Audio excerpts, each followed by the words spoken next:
السلام علیکم ناظرین، سلامتی ہو آپ پر جہاں بھی آپ ہوں۔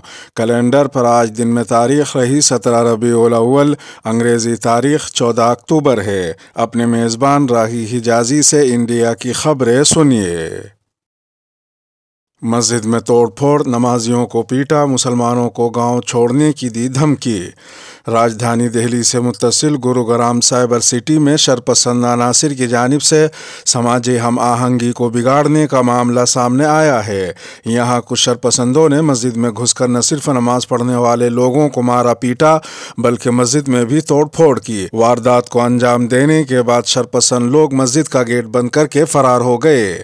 انڈین ایکسپریس کی خبر کے مطابق مسجد میں نمازیوں پر حملہ کرنے کے الزام میں پولیس نے 200 سے زائد لوگوں کے خلاف معاملہ درج کیا ہے۔ پولیس نے کہا کہ شکایت میں تذکرہ کیا گیا ہے کہ جمعرات کے اعلی صبح ملزمین نے مسجد پر حملہ کیا، نمازیوں کو پیٹا اور مسجد کو باہر سے بند کر دیا اور پھر فرار ہو گئے۔ پولیس نے مزید کہا کہ FIR درج کرنے والوں نے بتایا کہ انہوں نے ہمیں پیٹا اور ہمیں گاؤں سے نکالنے کی دھمکی دی کیونکہ ہمارے طبقے کے صرف 3-4 کنبے گاؤں میں رہ رہے ہیں۔ FIR درج کرنے والوں کا یہ بھی کہنا تھا کہ بدھ کی شب جب ہم نے نماز پڑھی تو انہوں نے ہم پر حملہ کیا۔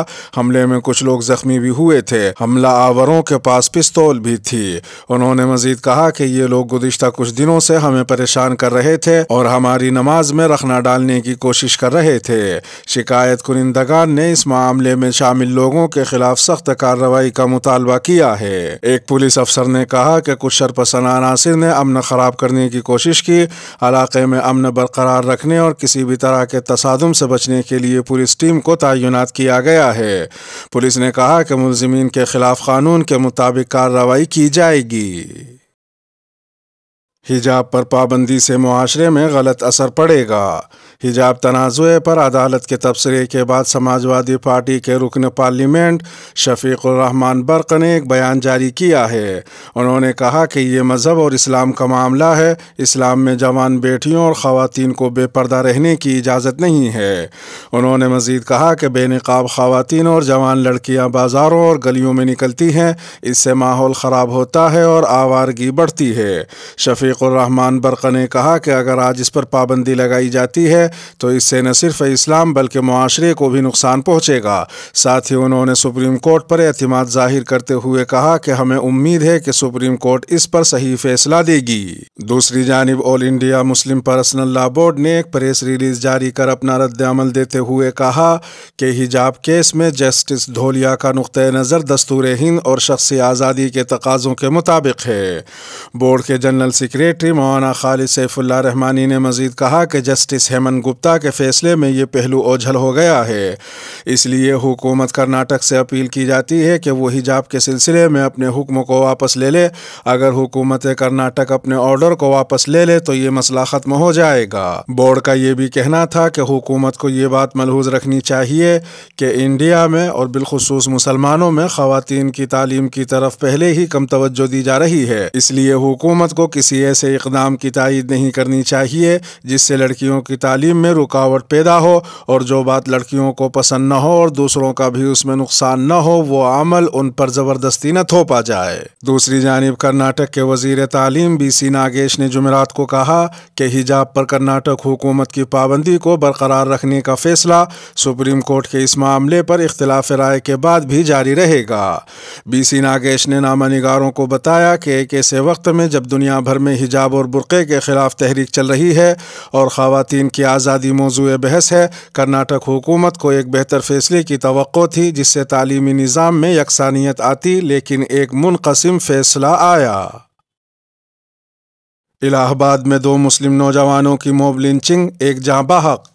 الہ آباد یعنی پریاگ راج کے خلدہ آباد میں 2 مسلم نوجوانوں پر چوری کا الزام لگا کر بھیڑ کے ہاتھوں اتنا مارا گیا کہ ان میں سے ایک ظہیر خان کی موت ہو گئی جبکہ دوسرا شخص منا عرف یوسف خان سنگین حالت میں اسپتال میں داخل ہے۔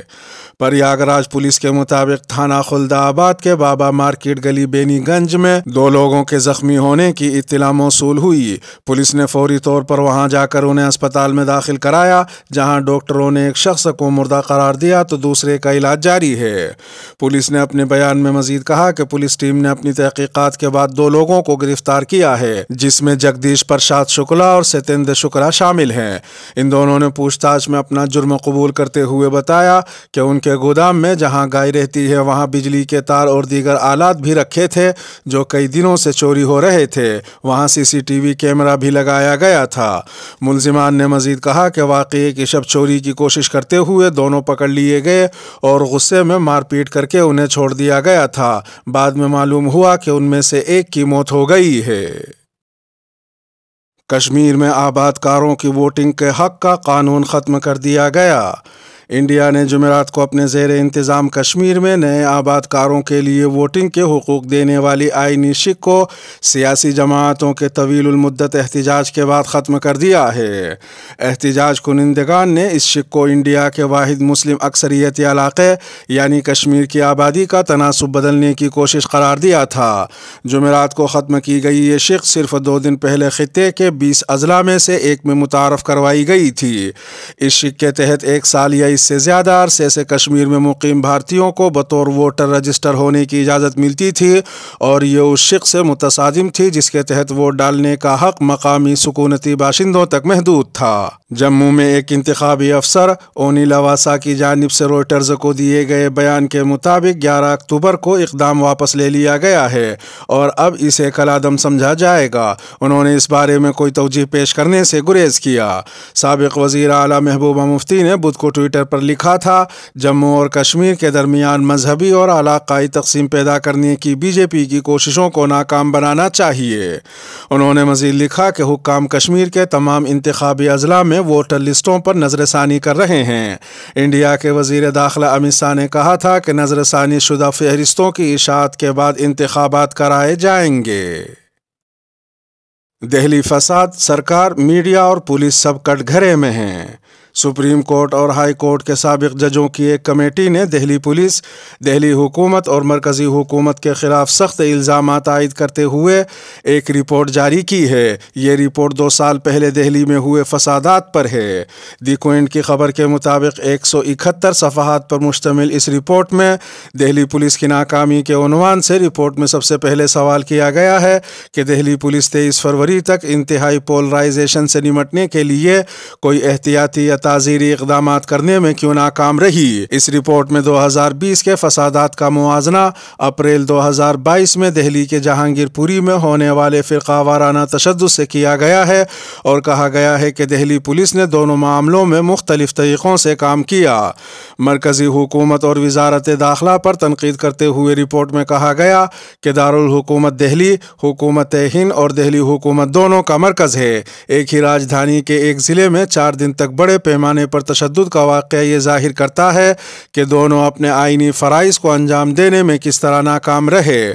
نفرت پھیلانے میں میڈیا کا اہم کردار کے عنوان سے اس رپورٹ میں بعض نیوز چینلز کا ذکر کیا گیا ہے۔